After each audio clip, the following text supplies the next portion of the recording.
Hi, baby boomer fans. We are Jackie and Janine, the Pfeiffer sisters, and love to talk about the 1950s, inviting you to reminisce with us as we explore experiences of that decade. Grab your favorite malt or Green River.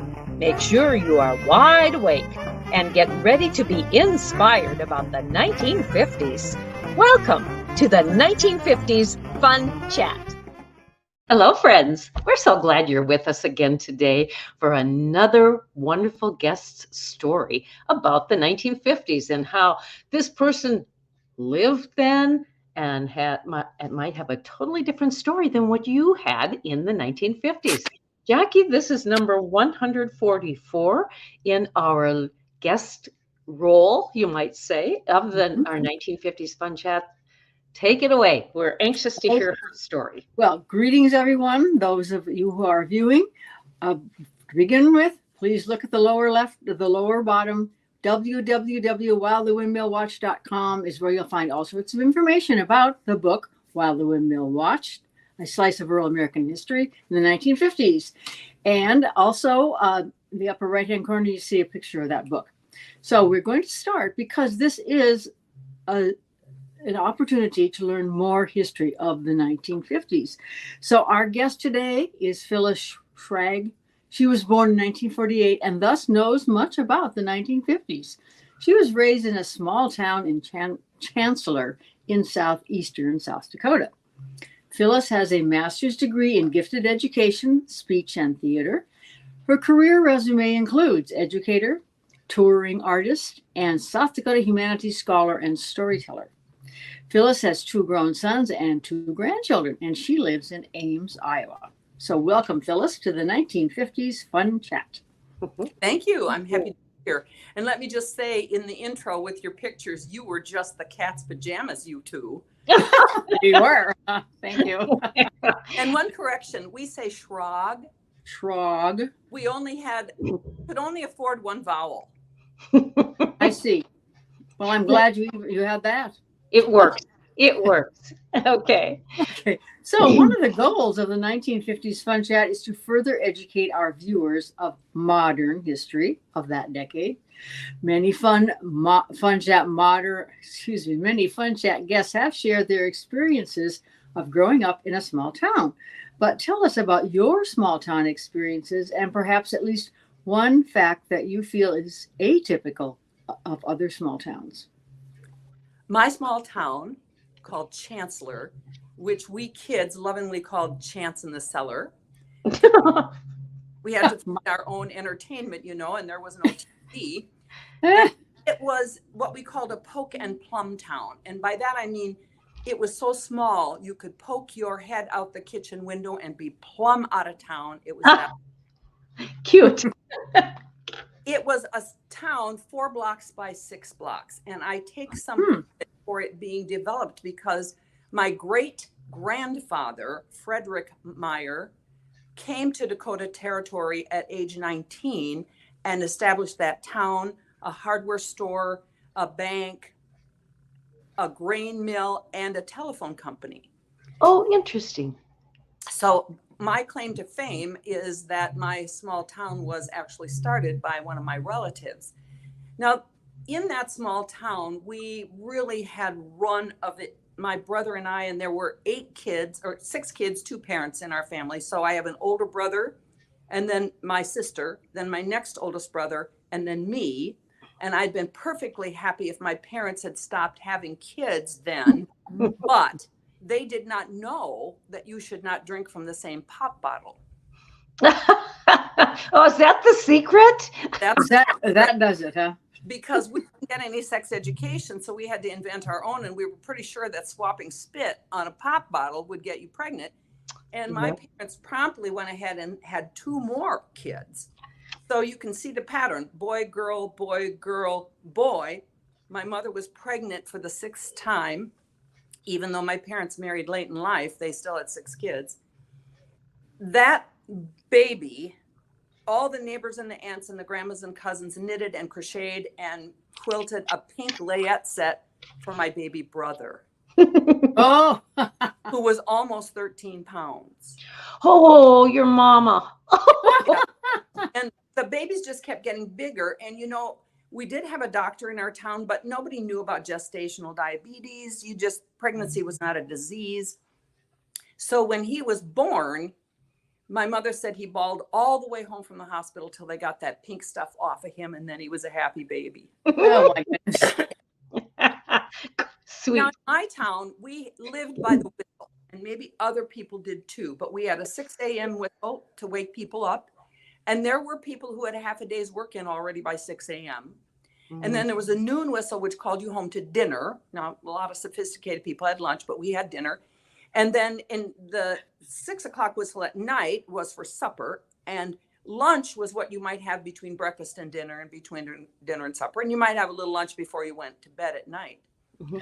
So I remember this day specifically because it was wash day.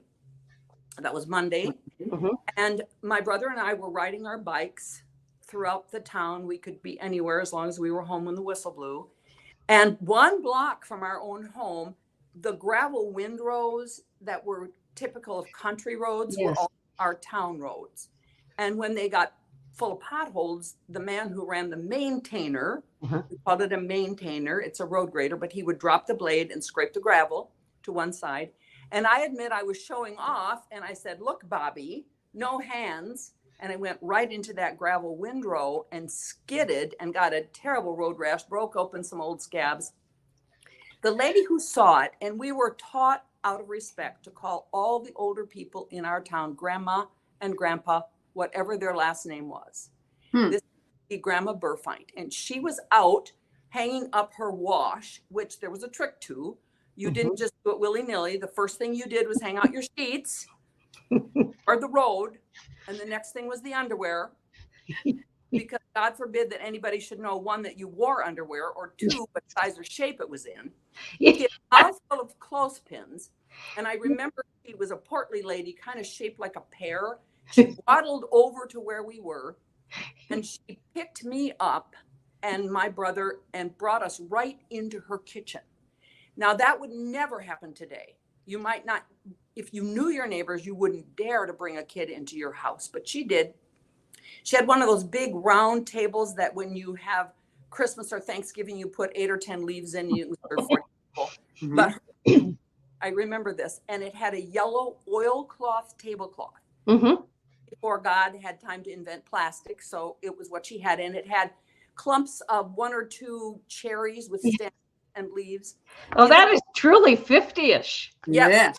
She lifted right up, put me on that table, and then she reached over into her dish pan, and she didn't have a washcloth. I remember she had a wash rag. Yeah. It was probably torn up towels or something. And she dipped it into this dish pan. I remember it was white with a red enamel. She wrung out that washcloth and cleaned my wound. And then after that, she reached into her cabinet and got out some medicine. And it was a big round container of For Man or Beast, which was a salve that looked a lot like axle grease. It had a lot of eucalyptus in it. And she would smear that on my leg. And then this is before God had time to invent Band-Aids. So she took her old sheets and old white shirts and tore them into strips. And then she kind of mummified my leg with that so I could still move.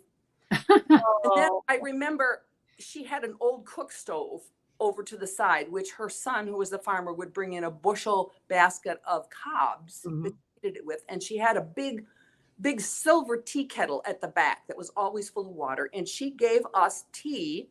And granted, it was mostly milk for us, but these great big round sugar cookies, the kind you have to stamp out, that are about a 1/4 inch thick. Honestly, after a cup of tea and a couple of her cookies, we were good to go. Oh. I remember her, it was okay in those days to hug a girl. So she hugged me and then patted my brother on the butt, and we were free to go. Now, that was 1 block from my own home. I could have gone home for that treatment. I could have. But there was, everybody took care of us in that small town. Cool. Phyllis, had McCurry comb been used in your community if you had ouchies? Yes, and iodine too. Yeah. Yes. And my dad said if it stings, that means it's working. Yeah. Boy, iodine always stung. I don't remember mercurochrome stinging. And I don't remember, those were the two antiseptics that were in our bathroom medicine Right. cabinet. And I don't remember why Mom would have chosen to use one over the other, but boy, I do remember how one stung and the other didn't. Yeah. But listen, look at the name. Mercury was in that one. They got rid of that eventually. Mhm. Yep. Okay, go ahead and continue on. Yes. What I think is so interesting is that, did your mom even know that you had bicycle wreck? Oh my, yes. The grapevine in that town was Everybody knew. and we had mostly old people in our town who retired off the farms. And the women loved it because they did not have to haul meals out to the field. They didn't have to milk anymore. They didn't have to run for repairs. The men did not, however. And most of them didn't have any hobbies. All they knew was work. And Sunday, if they had haying to do, they'd wait till 1 minute after midnight so they didn't break a commandment and go out and do that, they had to make hay while there was dew on the grass or on the hay so that it would keep the petals from falling off, the leaves. So it was really dry then. If they would have, and many times it was. And I just remember that the grapevine was faster than, what we can text today. And there were 6 families that had kids. Most of everybody was old people, but there was one family, and they were almost all Protestant, but there was one family, that the Catholic family, who had 8 kids. And then there was one Protestant family who had 11 children. And there was one boy in that outfit. And the one that was my age was an auntie 3 times before she was ever born. Oh, yes. Oh my goodness. So did you have a school system in that little town, or did you go someplace else? I had a big square schoolhouse, and it housed everything. Now, I didn't have kindergarten because I didn't have such a thing. Oh, there was a week in the spring where they let the 4 of us who were first graders the next year come in, and we just sat on the floor and played, and I thought, oh, this is great. I'm going to love first grade.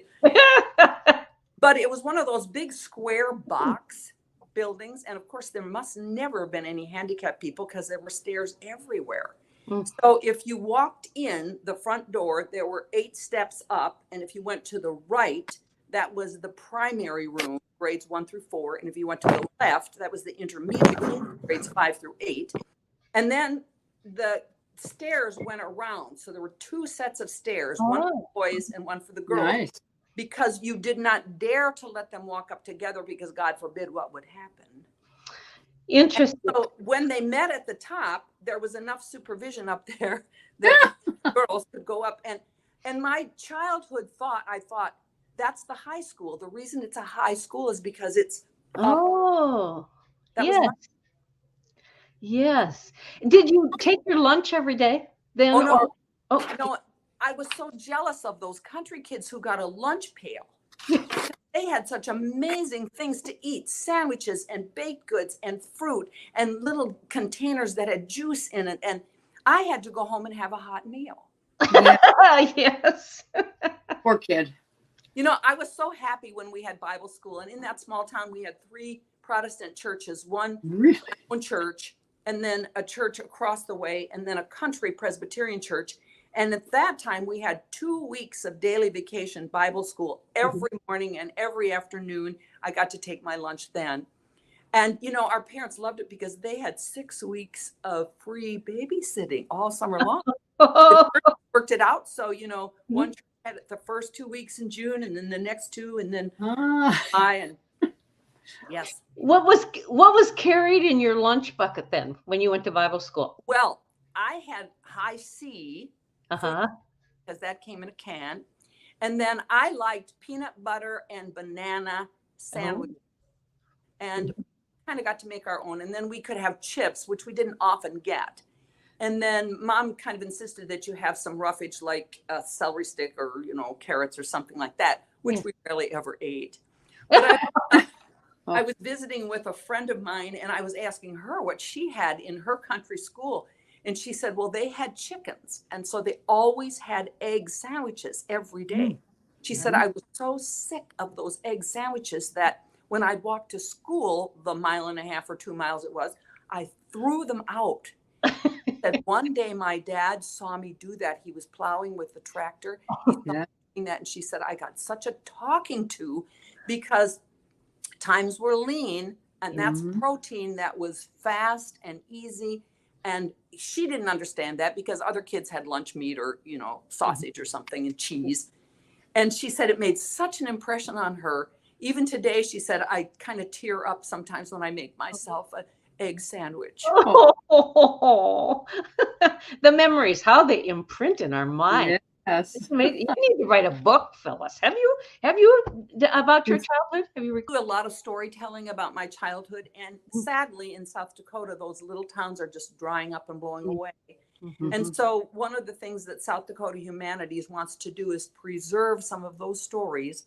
So when I go back and I tour in libraries and churches and schools and museums, wherever they will have me, then I bring those stories to the forefront, and almost always somebody tears up and tells me a little story about their own life experience. And so maybe one day I'll get to doing that, but right now I'm speaking about it. You're talking. Okay. Well, So, tell me, how did Chancellor get its name then? It came from the German Baron von Chancellor. okay. And because this was a German-speaking community for the most part, when they settled that area, the tendency was to name it after something familiar from the old country. And that's how it got its name. Okay. All right. Thank you. So when I was speaking with you a few days ago, you said something about keeping your mouth shut and your ears open. Would you talk about that, please? I'd be happy to. You know, I grew up in my parents' hardware store. So my great-grandfather started it, and then my grandmother, his firstborn, and my grandpa ran it, and then my dad and my mom ran it. So we kids grew up in that hardware store. And I learned to be silent when I had to be, but I also learned to talk to people, and I learned to make change, because if our parents were busy, we just had to talk to people to sort of entertain them. And I remember listening carefully, but some man came in, and I knew he was a dairy farmer because dairy farmers had a distinct smell to them from the disinfectant that they used on the cows' udders. And my parents were very busy, and I was probably in about 5th grade, and I wanted to keep silent, but I couldn't. And he said, I said, may I help you? And he said, yes, I need tit cups. Well, I didn't know what tit cups were, but I knew that the older boys in upper room sometimes called girls' bras tit cups. And I was so flabbergasted by that I turned on my heel and said, you'll have to talk to my dad. Yeah. Years later, this same man saw me as an adult at a Memorial Day service, and he said, do you remember that day I came to work? I said, oh boy, do I. Well, there's another one of these. We had a counter on which we kept all the plumbing supplies. It was about in the midway of the store. And there was a guy who came in, and people did their own plumbing back then. And he said, I need a set of rubbers. And I knew a little bit about sex education because we got our sex education at that plumbing counter, if you'll believe it or not. Dad said, this is a female fitting and this is a male fitting. Oh, yes, yes. And you screw them together. And that's how they got the word screw, I'm sure. Yeah.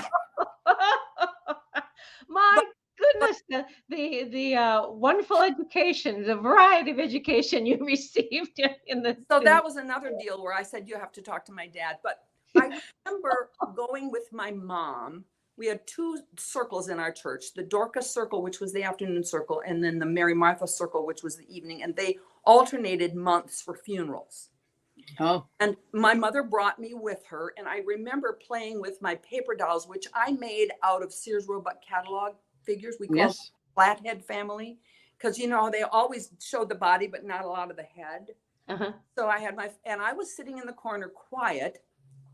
And I remember hearing one of the women talk about her own funeral. Now, if it seemed like funerals went in threes, and this was already the third funeral that month for this Dorcas Society. So they'd already talked over all the prayer requests, which always tickled me because they always felt a little bit like gossip.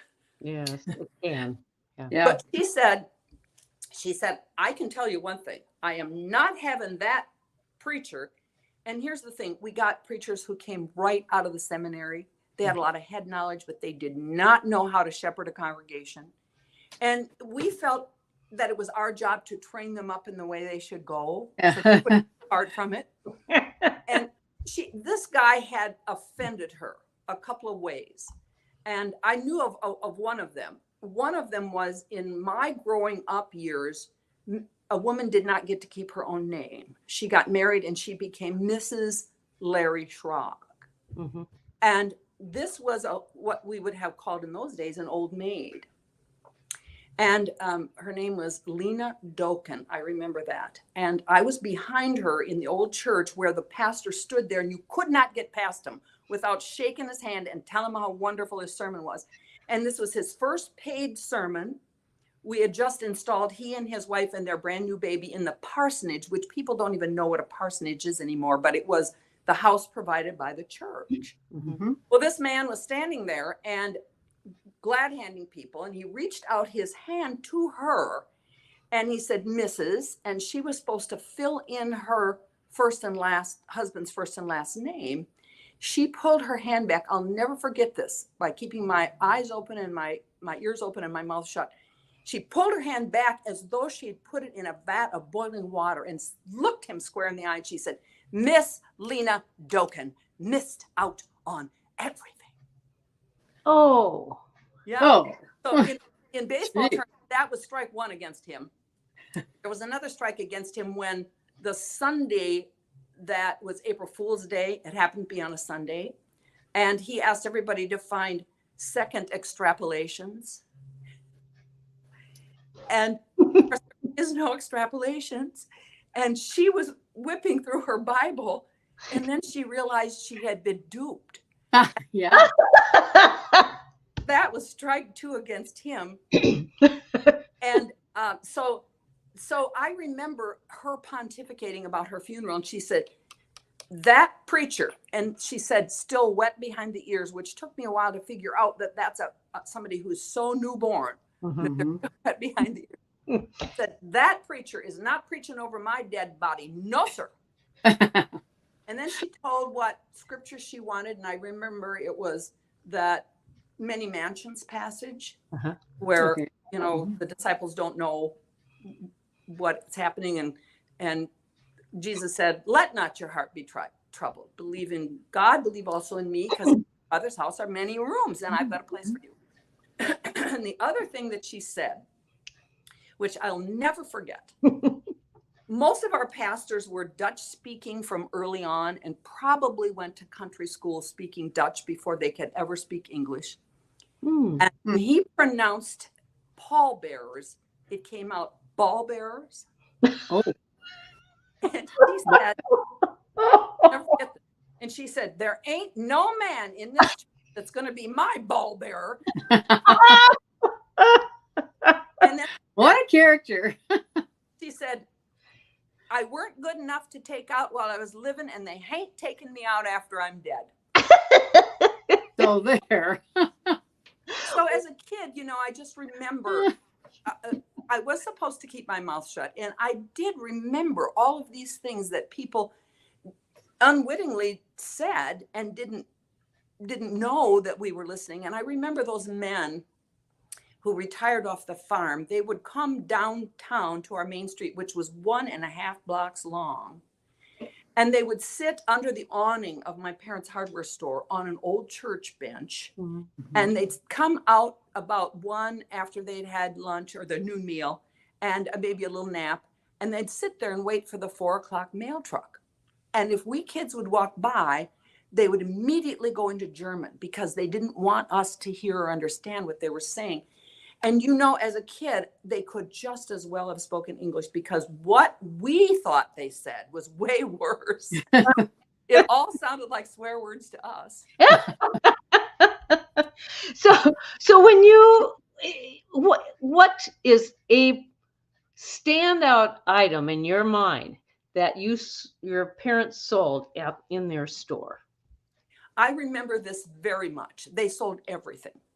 I mean, my mother could cut rope. She could make the pipe fitting. You know, they had to cut pipe and lace it. She could do all of that. But what I will never forget is most people would buy their products from us. And I remember my dad grieving when a big box store came in southern part of Sioux Falls, which was just 20 minutes away. And he said, that's going to be the end of our little town. It's going to be the end of our hardware store. And he was right. Mm-hmm. So a church that wasn't our own bought some paint from that big box store, but it wasn't enough for the chancellor of their church. And they had the audacity to come to my mother and say, do you think you could match this? We just need a quart. Mm-hmm. And bless my mother's heart, she did not bat an eye. The customer was always treated royally. And she mixed that paint for, it was probably a $3 or $2 pint, but she worked very hard on it to please those people when they could have bought the whole lot from us right away. Yeah. Right. Yeah. But they were your friends and neighbors. And so that's why you had to keep the peace. Yeah. Talk about stab in the back. Mm-hmm. Yes. I felt like a preacher's kid in my town because when you were the businessman's offspring, everybody had their eyes on you all the time. Mm-hmm. And I remember asking if we could do this or that or the other thing. And my dad would say, nope, Fred Quartermeyer's kids don't do that on Sunday. Or Fred Quartermeyer's kids, that we have a higher standard than that. Mm-hmm. And I guess it served me well, but at the time I didn't like it. Mm-hmm. Yeah, but yet did it not make you feel special? Or that wasn't what came to your mind? Well, special in kind of a negative way. Yeah. Because I remember it was Children's Sunday. And I said to Dad, you know, if you really loved your children, you'd take them swimming on Children's Sunday. Oh. So I love you enough not to do that. You can go tomorrow. Hey. Phyllis, getting into your life now. And I met you at Green Hills where after you had given a presentation about a historical figure. And it was a wonderful presentation. It opened my eyes to someone who I had never met before in the history of our country. So tell us about how you became the interpreter, the spokesperson, the memory of these historical figures. Well, Frances Perkins, one I love to do, came to my mind when I was reading a David Brooks book where he took out people who made a difference in the world. And she clearly made a difference. We can thank her for our Social Security, for child labor laws. We can thank every time you see an exit sign in a room. That was because Frances Perkins saw women jump. These were immigrant women jumping from the Triangle Shirtwaist Factory fire into the streets of New York. And there was a fire escape, but it was rickety. There was a door, but the supervisors locked it because they didn't trust these foreign women that they might steal things. So they kept the doors locked and they checked them out each time. And so she saw all of those women fall to their death, and it made such an impact on her that she just felt called to do something about it. And when FDR asked her to be a part of his administration, she said she didn't think that was really her place in the world, but then he insisted, and she said, well, if that's the case, and then she gave him a whole list of 10 or 12 things that the only way she'd accept the leadership in his cabinet was if he'd agree to these things. Now, she didn't get credit for them, and she didn't care about that. FDR gets credit for all of those things that we take for granted today. 40-hour work week, overtime, unemployment insurance, child labor laws, the fire escapes, all of that was hers. Then I also started paying attention because Teddy Roosevelt is on Mount Rushmore. Mm-hmm. And I do some speaking in Deadwood and Lead, South Dakota, which is part of the Black Hills and very historic place. Mm-hmm. And I started reading up on Alice Roosevelt, who was the firstborn daughter of Teddy Roosevelt. And his first wife died when Alice was born. So she probably had Bright's disease or something kidney related. And people just didn't survive childhood birth in those years. And so he just was so grief stricken that he gave his daughter to his sister, Bammy. And Alice says, I loved Bammy. She loved me. But all of Alice's life, she seemed to try to earn her father's affection, but she did it in kind of negative ways. So when she was invited to move into the White House, which was long after he remarried and had other kids, one of the stories was that one of the older brothers realized that she, that is Alice, had been fed by a wet nurse.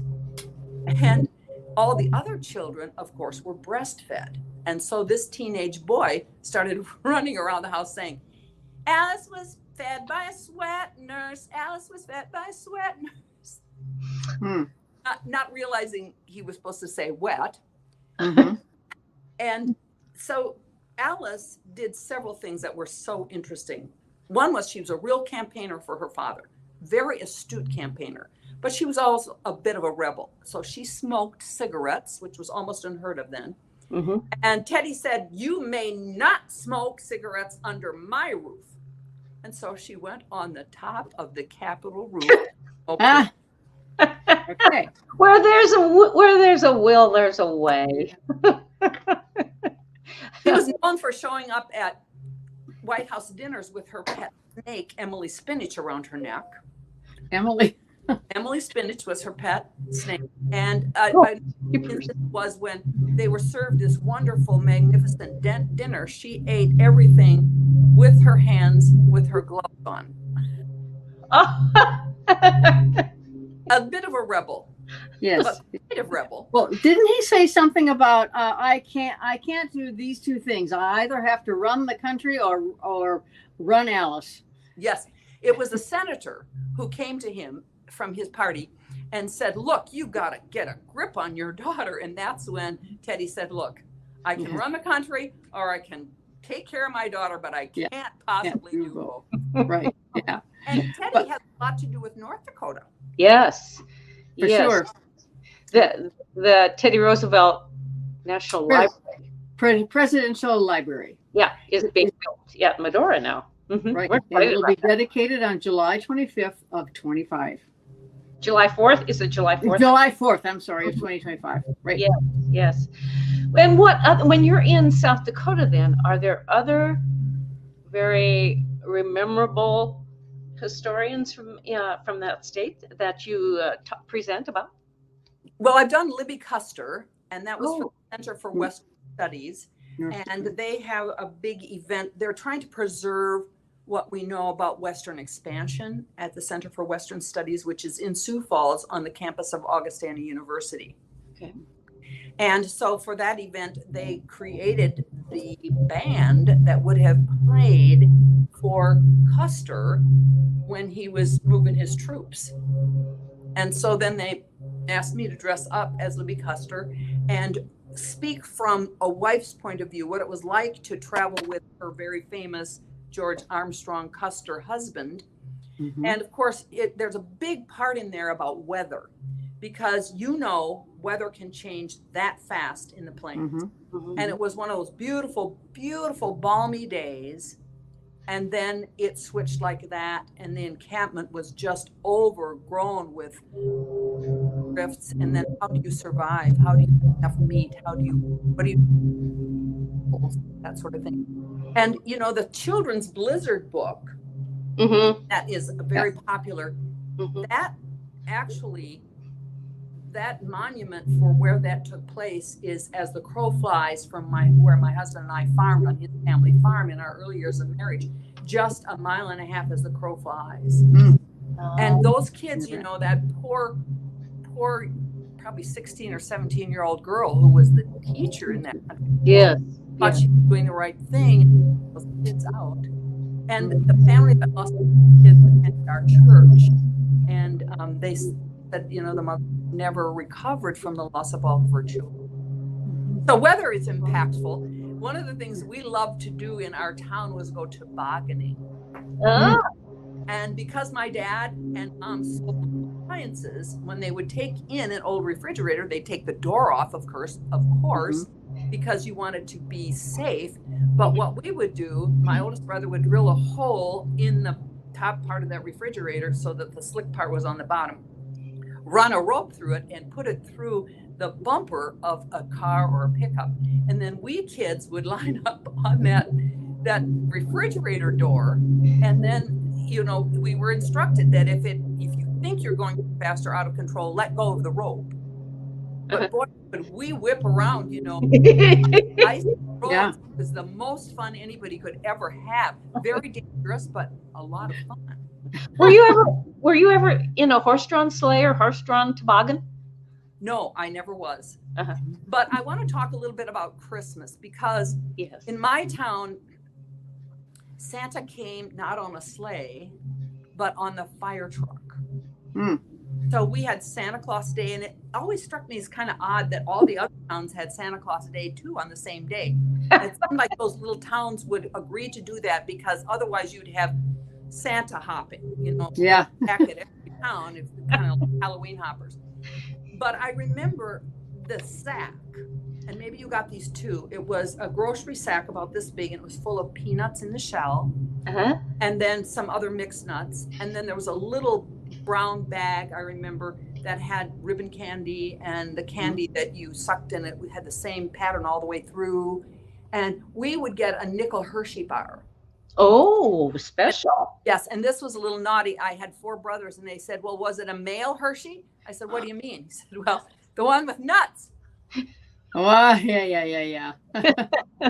Well, kids will make up stuff and do stuff to entertain themselves. And I remember going up to get my sack, and I thought I recognized that ho, ho, ho laugh. And the closer I got, I realized it was our neighbor, Kenny Nagelmeyer. It was built like Santa and a fake beard. And I was so disappointed. Disappointed because that broke the myth for me. Mm-hmm. But I remember in my church, we would have a Christmas Eve program, and that was the Sunday school kids. And some poor, worn out, former country school teacher, now farm wife, would be the director of it. So we had our catechism first, even though it was a Protestant church, we had to memorize stuff. And then we would have this rehearsal where every kid got a piece. Mm-hmm. And this woman was smart enough to make a carbon copy. She printed for kids to lose, so you have another one. And I remember all the moms would sit in the front row and mouth the words with their kid. Sure. But I remember we had to have that over with by 3:00, so we could go the block and a half down to Main Street to get our Christmas stack. Was it the same program every year, just different personalities in each one? Well, we always had the tableau of Mary and Joseph. Sure. And I remember this pretty clearly. This woman wasn't going to give a lot of parts out because every child got a piece, and they'd line up and they'd hold the microphone and say that. And I remember this one kid, he was looking up at the ceiling when it was his turn. He was so fascinated with those hanging bulbs, the hanging bowl. And he said, hey, there's a bug up there. The whole house went up in laughter. Every kid got their piece, and they always sang Away in the Manger and did all the actions. And then the older kids would set up this tableau. And I never did get to be Mary. It was always some blue-eyed blonde girl whose mother had a blue bathrobe. Yep. And it seemed like all the shepherds had bathrobes on too, and they never ever looked like they had been worn since the last year. Dad or Grandpa's bathrobe was just saved for this. And I remember the wise men had women's bathrobes. One was kind of satiny and brocadey, and another one was kind of velvety or velour. And I remember we had a painted gold brick from gold, and the frankincense was, I think, like for man or beast, something in a can. And the myrrh was Midnight in Paris perfume bottle. Ah. Stayed at the feet of the baby Jesus. But in our church, we often had babies be the, Mm-hmm. and Yeah. in those days, all babies were breastfed, it seemed. Mhm. And it also happened that when you feed a baby, almost always what goes in comes out somehow. And that mama had nursed that baby really, really good. And they were singing Silent Night when that baby had a big blowout. Oh, no. This was before pepper. And it was a mess, it looks like cottage cheese and gravy. And so this mama had to come up and get her baby. Well, that was the last of it. But there was a family who raised sheep. And this boy was in my grade, and he was the one who had one speaking line. And they were notorious for being late. And the poor woman was very nervous about him not being there. So she said to my youngest brother, you know the line. If Jason doesn't show up, then you speak the line. Well, just the tableau was going on, and we were singing Silent Night. And he comes flying in, throws his coat off, and drops down in front of that manger in time to say his line. Okay. He said, and now a lamb for the Lamb of God. And he pulled out a little baby lamb from beneath his dad's night bathrobe. And I was so amazed at that. And I asked him afterwards, since they raised sheep, it was no problem. But he said, well, this was a bottle-fed lamb because, and this is exactly what he said. He said the mama had 3 babies and only 2 faucets. Yeah. Oh, okay. Yeah. And so they had to bottle feed that lamb. Well, how did you keep it quiet? And he said, I just stuck my finger in its mouth to suck on. Yes. And that these sheep raisins on the carpet. Spoken by a true shepherd. He knew what he was doing. yeah. It took me many years to realize that in our church too, you had to be blonde and blue-eyed to be Mary. Well, realistically, Mary had dark eyes and dark hair. She was from that part of the country, not our part of the country. Blondes, yeah. Phyllis, I'd like to go back to the funerals, the funeral meals that were probably served in your church. Were there certain foods that were brought all of the time and the same person made them all the time? Yes. And this is before God had time to invent buns. Yeah. It was Wonder Bread. Oh. It was cut in triangles. Okay. And they would get minced ham and grind it up with pickles and onions. And that was called funeral meat. It was and then the women would slather a lot of butter on that bread and then put that funeral meat in there. And then this is before we had saran wrap or any plastic wraps. They just covered it with a nice clean dishcloth. And I know it made them kind of dry, but they made this really good coffee, and maybe you know about it. They would take this 5-gallon pot that was white enamel with black trim, and they'd go up to the cistern and crank the fresh rainwater, because we saved our rainwater. I had to go through charcoal system, the best soft water you could get. And then somebody would be over there at the grinder with beans and grind those beans up. And somebody else would be beating the life out of an egg. And then they would, once that boiling water was boiling, they would put the coffee grounds in the egg and drop that gloppy mass of water. They say it made the best coffee ever, egg coffee. Yeah. And then people would bring cakes, and they always would go upstairs and count the number of people before they cut cakes, because you might have to cut them smaller. Yes. And then they always had salads. And I remember this one lady, I remember this very clearly because it was so interesting. She always brought her salad in this crock bowl that had a couple of cherries on it. It was like tan, and they gave it away at the co-op or the grocery store or something. Yeah. But it had a very clear crack in it, very obvious crack. And I remember one of the ladies saying to her, now, aren't you a little afraid with that crack in there that there's going to be germs in there? And she said, oh, no, that just gives the food a little extra flavor. No. Okay. Were there ever hot dishes, what we know as casseroles, but in that part of the country, at least we always said hot dish. Were there hot dishes at the funeral? There were hot dishes at the dinners for the church, but never for the. They almost always had the sandwiches, and funeral meat. yeah, and hot in the kitchen. I just remember how hot it was in that kitchen because there was no air conditioning. Right. And you start, if they had a church supper and they had to use like a chicken dinner, they had to use the ovens for that. It was so hot in there, and the poor people the women who had to suffer through that, a lot of them were menopausal. They were sweating and hot anyway. And in my church, the men had all the roles. They were elected to every office based on their wife's gifts. So the treasurer, for example, his name was Bob, and he married Roberta. It's Bob and Bert. Yeah. And he had 6 weeks of double entry bookkeeping at Nettleton College in Sioux Falls. So they elected him treasurer, and she did the work. Yes. And so I remember this meeting. For some reason, I was at this meeting, or maybe I just heard about it. But anyway, one of his pals, high school buddies, who is now a farmer too, raised his hand and said, "Say, what's line item 17A there? That $500. What's that for?" Well, he looked like Bambi in the headlights because he had Didn't know. And so he looked at his wife, and she kind of out of the corner of her mouth said, "Well, that's the memorial money," kind of whispered like that. And then he did this.